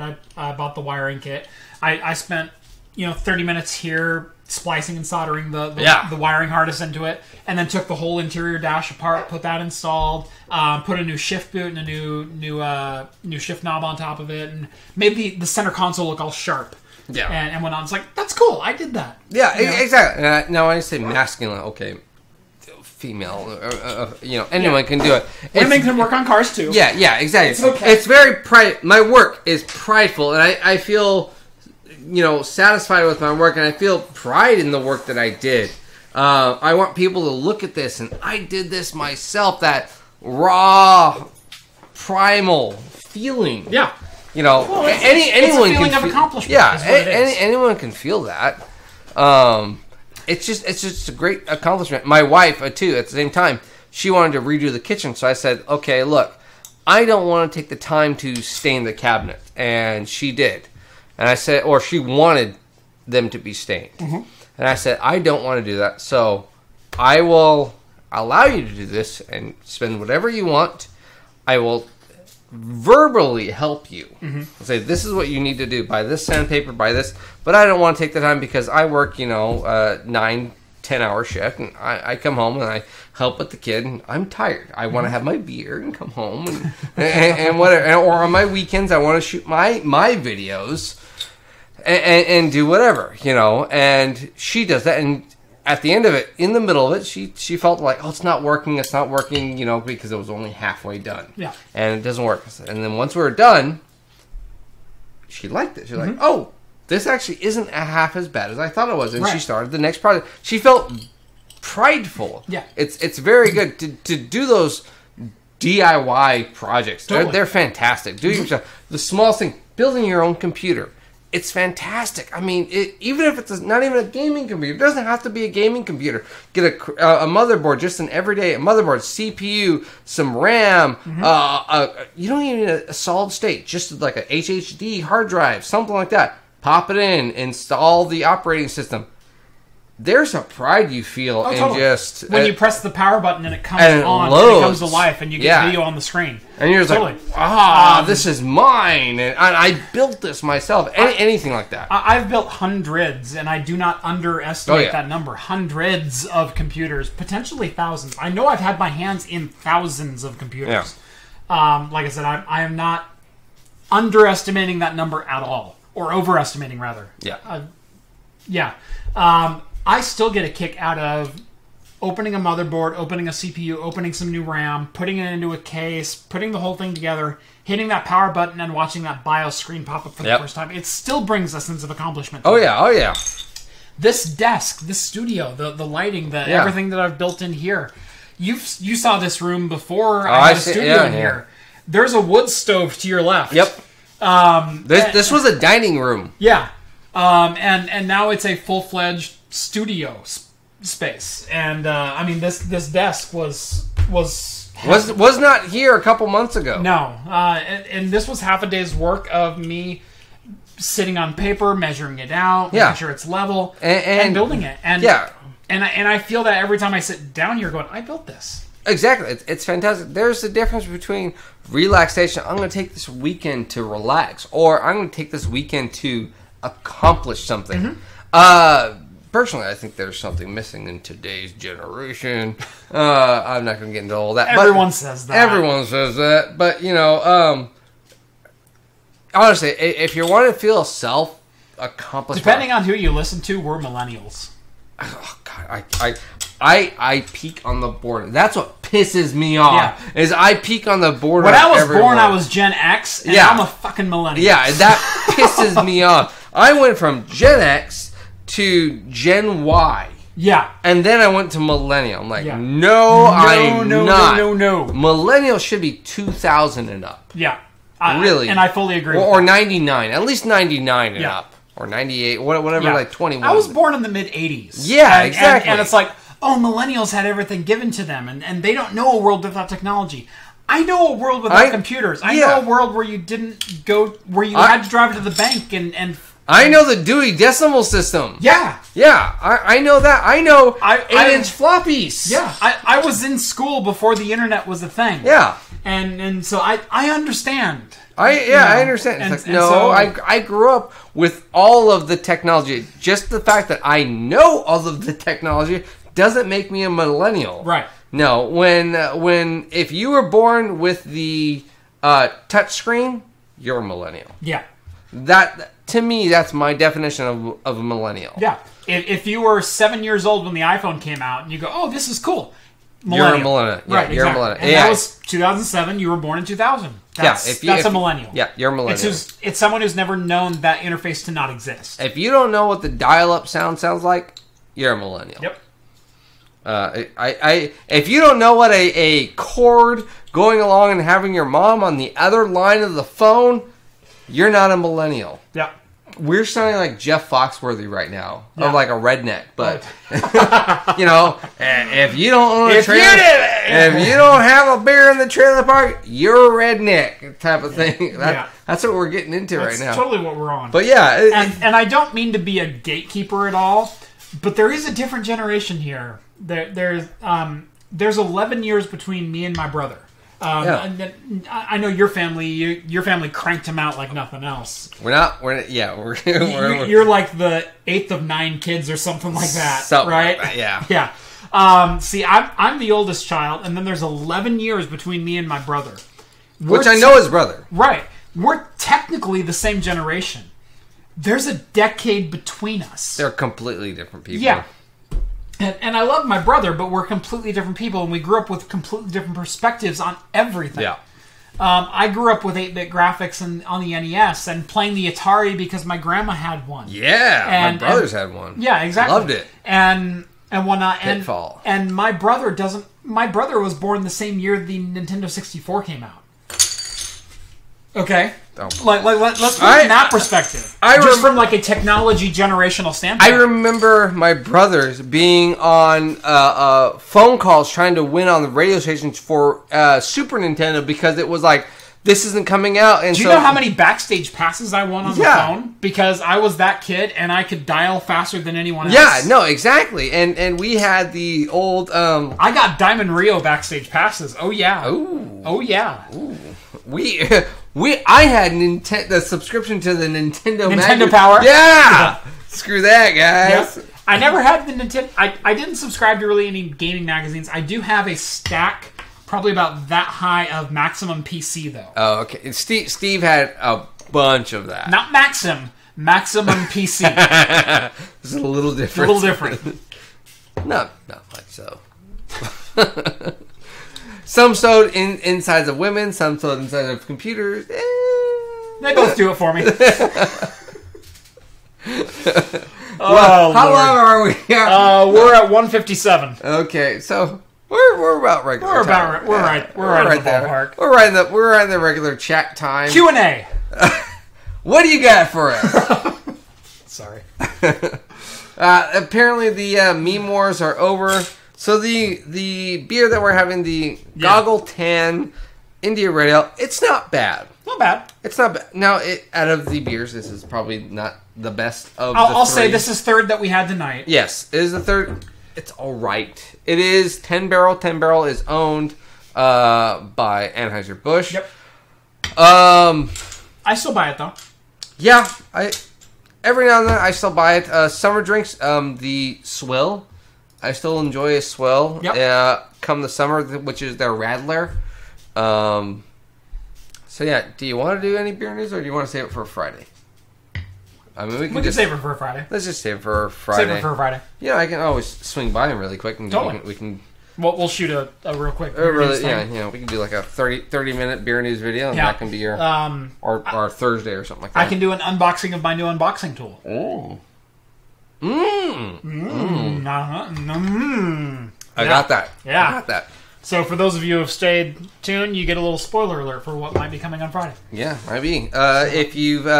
If you're on Discord, or Jeff's Patreon, you will already know what's coming on Friday. Which is it was supposed to be here today, and again, my post office screwed me again. I was very tempted to outbid Jeff. I know you were. I was very tempted, but I almost wanted. I wanted your. There's another one on there right now. Yeah, I don't want to pay that. I don't want to pay that much. It's even more than the one I bought. Yeah, exactly. I would rather pay what you paid for what we're talking about now. I would pay for your other toy. Yeah, that's what I would see.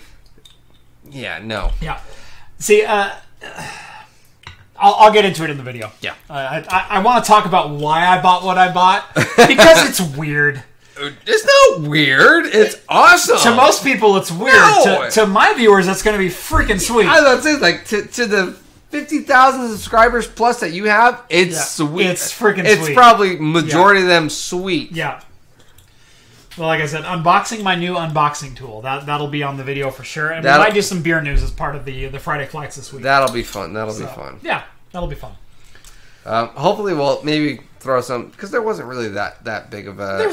There's not a lot, but I think this one's worth talking about. This one actually is as far as... And I don't know if you saw the one that I posted today. I didn't get to read it, because you posted it pretty late, and I was pretty... I was busy today. I could be angry, but... Yep. At my work. Oh my gosh. Serenity now!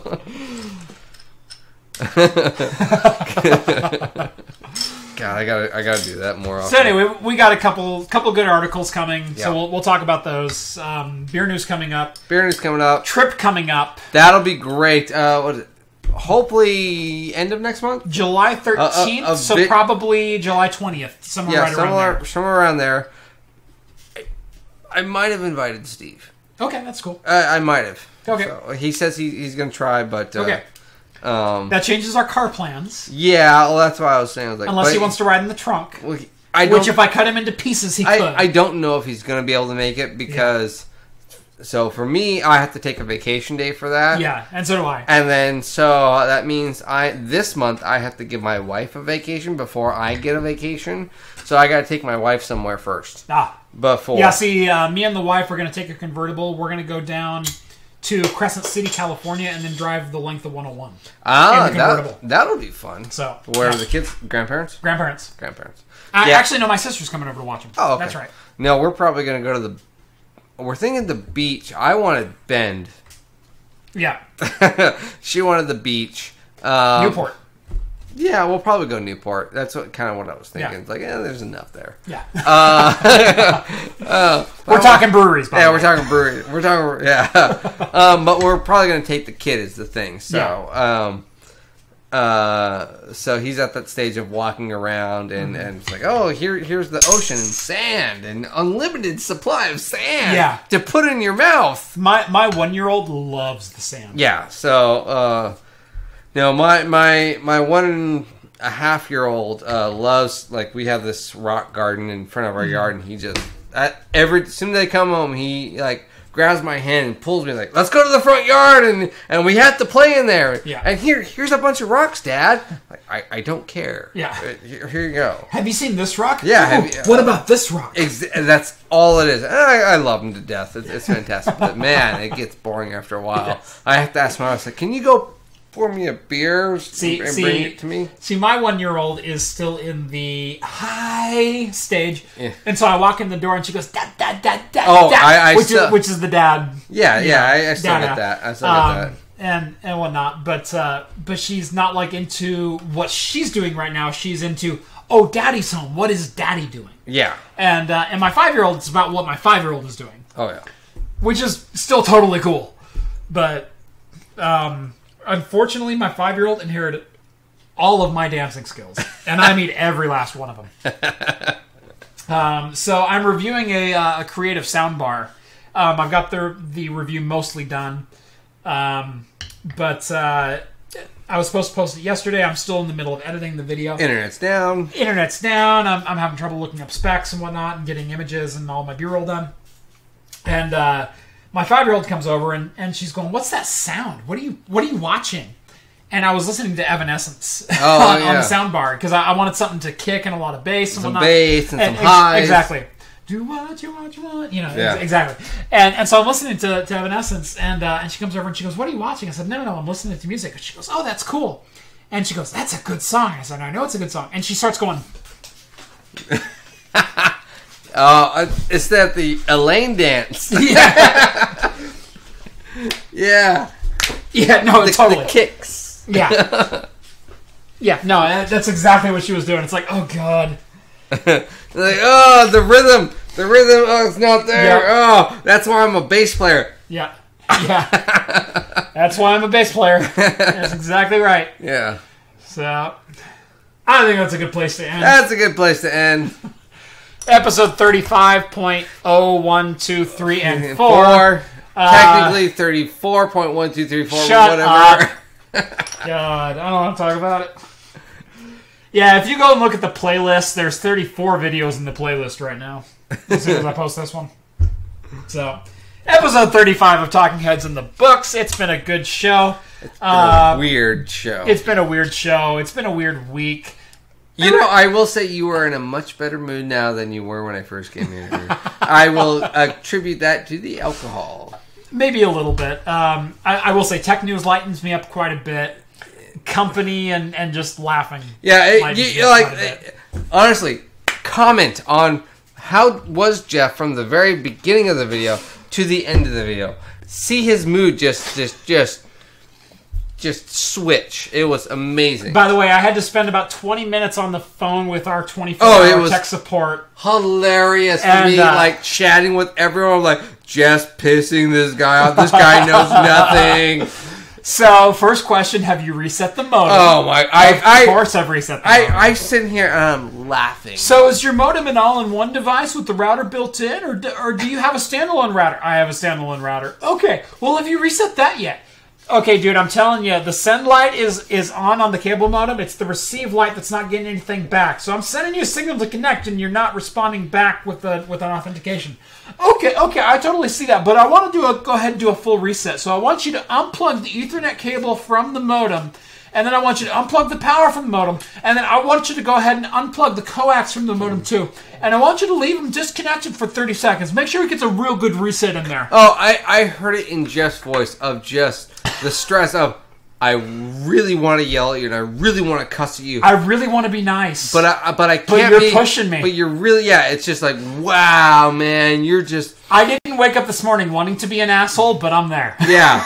And Jeffy was like, hey, I have a YouTube channel I'm streaming right now, and no offense, I'm kind of a big deal. Yeah. I did try to pull rank on him, I will say at one point. I said I've got a bunch of people that I'm kind of disappointing right now because I'm not online, and you guys said this was fixed yesterday, and now it's not fixed. And here I am. Yeah. I mean, we gotta say the guy's just a call center guy. He was just reading a script, and to his credit, he did a fine job. Yeah. But it's like, have you reset the modem? I'm gonna cut you. Oh God! Now. I mean, I was like, wow. No. So you don't know the layout of my house. You go that way through the kitchen. You round the corner. You go up the stairs around the corner. You then go into a bonus room upstairs, and my modem is on the far wall over here. And it's a big bonus room, so I mean, I covered a lot of ground really quickly. If you ever seen Jeff's VR video, you'll see the bonus room. Yeah, that's where my modem's at. So the guy is explaining. I'm down here with John when he's starting to explain what he wants me to do. I can hear him.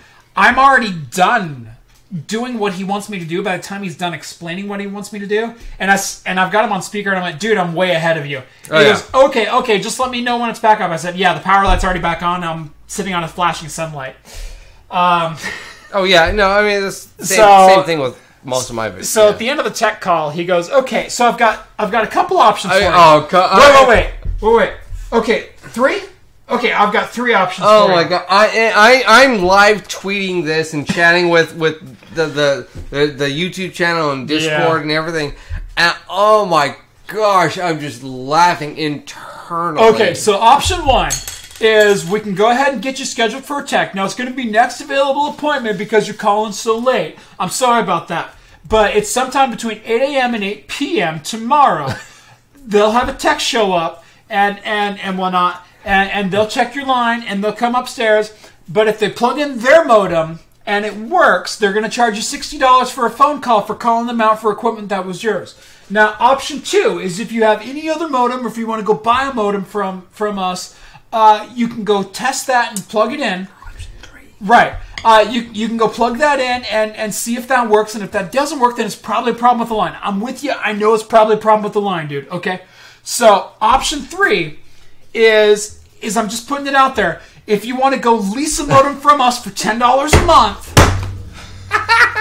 if you want to go lease a modem, that'll be fully covered. So if the modem ever dies, that's going to be on us, bro. We'll totally cover it. So wait. So at this point, Jeff's already downstairs, and I hear Jeff, you know a modem's only $50, right? And he goes, I hear you, bro. I just had to throw it out there as a possible option. I'm trying not to laugh a lot, like over the phone, so he can hear me, but I'm just internally just busting up laughing. It's like, wow, you don't know who you're talking to. Yeah, so he goes, yeah, I know it's $10 a month, but hear me out. You get full warranty coverage, and if it's ever a problem, we'll come out and we'll swap it out for free, bro. Oh, for free. And after like 6 months, you've already overpaid for that router. Yeah. It's totally cool. Because by the way, it's also got the world's best Wi-Fi in it. Not just like the best in-home Wi-Fi, but like the world's best Wi-Fi. Because we can't claim the same thing that Xfinity claims, but it's like the world's best Wi-Fi. It's the world. It's like the best thing ever, man. It's the best thing ever. It's at least 50 megs down. Yeah, and up. At least. Okay, so you're going to replace the 3 Unify enterprise-grade Wi-Fi points that I have in my house with the world's best Wi-Fi. Oh, yeah, dude, it's like 5 gigahertz. It penetrates like anything. Actually, it's worse than 2.4 because 5 gigahertz... You know what? Never mind. Far past 5 feet. No, 10, 15 feet, whatever. Well, your 40 gigahertz spectrum can't even penetrate paper. God damn. Whatever. Who whatever. Yeah. Anyways, it's been a good show. It's time to call. I kept my cool. I didn't swear at the guy once. He didn't. Jeff, it sounded like even his wife came down and was like talking like Jeff's at the edge, and you might hear something. I was like, oh, I know, Jeff. You just heard it in his tone of like, I swear Jeff had like a stress bomb, was just like squeezing it, and it came down and it was dust. Type of a thing. It was just like, oh my god. I'm squeezing the stress ball and it's not coming back into shape. Yeah, that's exactly how it was. It just like not saying swear words. I was like, shut up. I work with like way more people than your internet provider even provides. Take off the script. Just give me your access code to remote into your product and I will fix it all for myself. Yep. Yep. It was a fun conversation. You would love me on a tech support. I should do the same thing Barnacules does and call those Indian tech scammers. Oh, that would be fantastic. I'd be great on this. So I think I did 2 today. I constantly get, just scammers and things on my cell phone. I still do, to this day, the Seinfeld thing. Yeah. I can't talk right now. What's your personal cell phone number? Yeah. I still do that every now and then. I get one that like, oh yeah, here's the number. I'm like, fantastic. I'll call you back. Yeah. So you know what my go-to is? Okay. Because I'm pretty smooth on the phone. To toot my own horn. So anyway, didn't sound like it today. So I had one guy who kept calling, and it was the same company every time. And they were their sales guys, to their credit, were really smooth. Like, they weren't reading from a script, or if they did, they were like the "hey guy" kind of scripts. So I get this call, and I know it's the same company calling over and over. And I sat through about 30 seconds of a spiel, and okay, yeah, that cruise sounds amazing. Yeah, okay. Oh, okay. Oh, and it's free? Oh, that's fantastic. Oh my god, yeah, fantastic. And there was a pause in the conversation, one-sided conversation. Anyway, okay. So first off, I know who you are and what company you're calling from. Second off, I've asked to be removed from your call list at least a dozen times, and I've documented that, and I have a written documentation of that as well as phone logs to corroborate those calls. I'm going to warn you this last time. Put me on your do not call list, or the next phone call your company receives is going to be from my lawyer. And because federally, if you've been requested, it's $1,500 per violation for that company. So if you take them to small claims court, you'll get a $10,000 check. Oh yeah. Okay, I haven't done it yet, but I've kept documentation, and it's like, okay, $1,500 isn't worth it, but like $6,000. Okay, now we can talk. So I said, yeah, the next call your company receives will be a summons from my lawyer. And and the guy, smooth as can be, goes, oh, do you consult legal counsel for telephone matters, or for telemarketing matters? And I said, no, actually, I work in the Oregon Attorney General's office. Actually, here he is now. Hey, John, I got a question for you. Immediately off the phone, and never heard from them again. So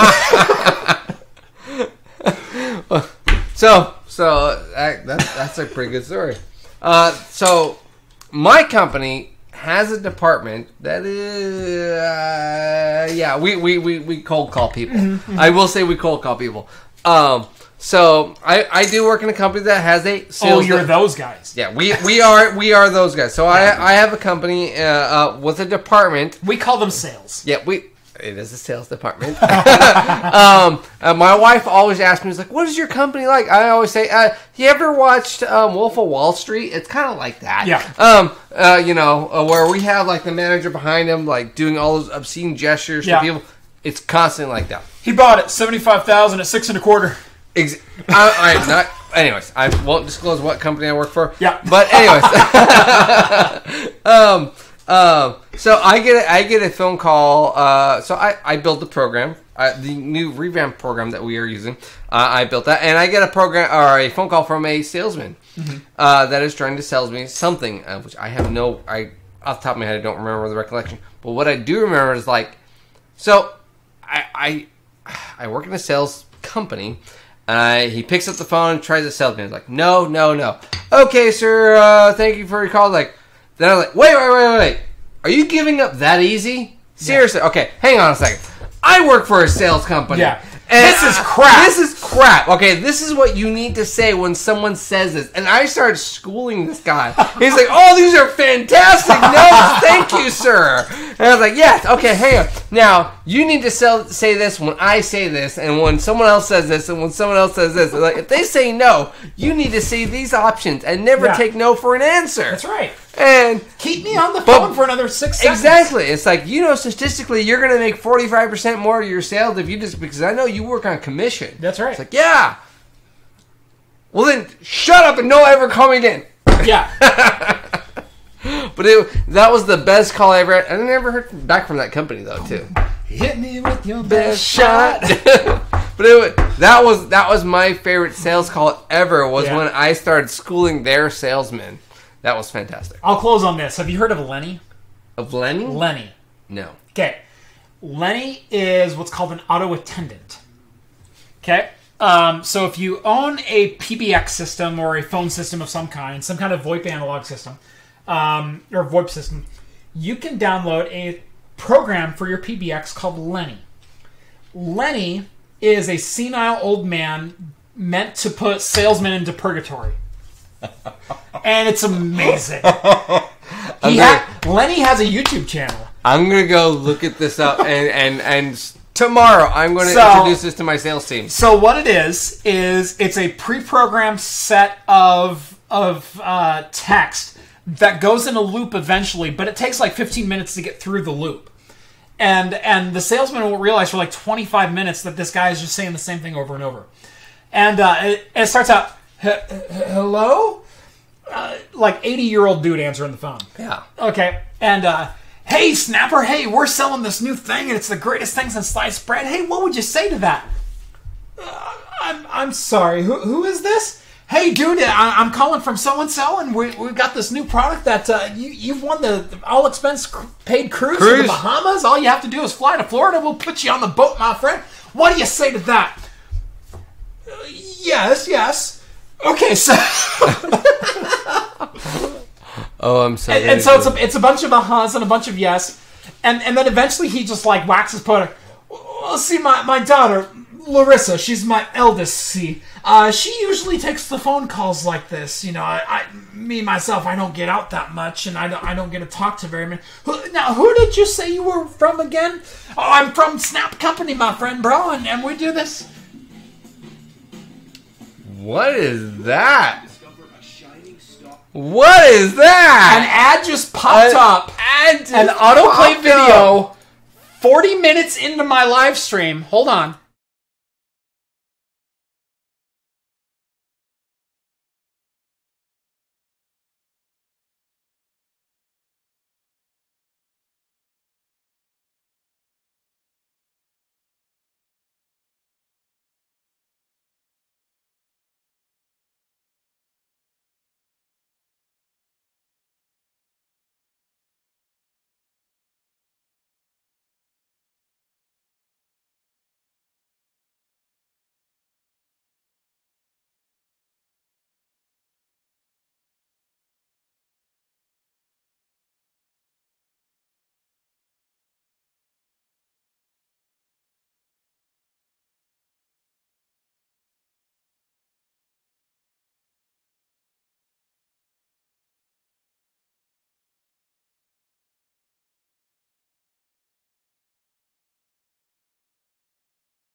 An extension on my work system that is Lenny that we will forward people to.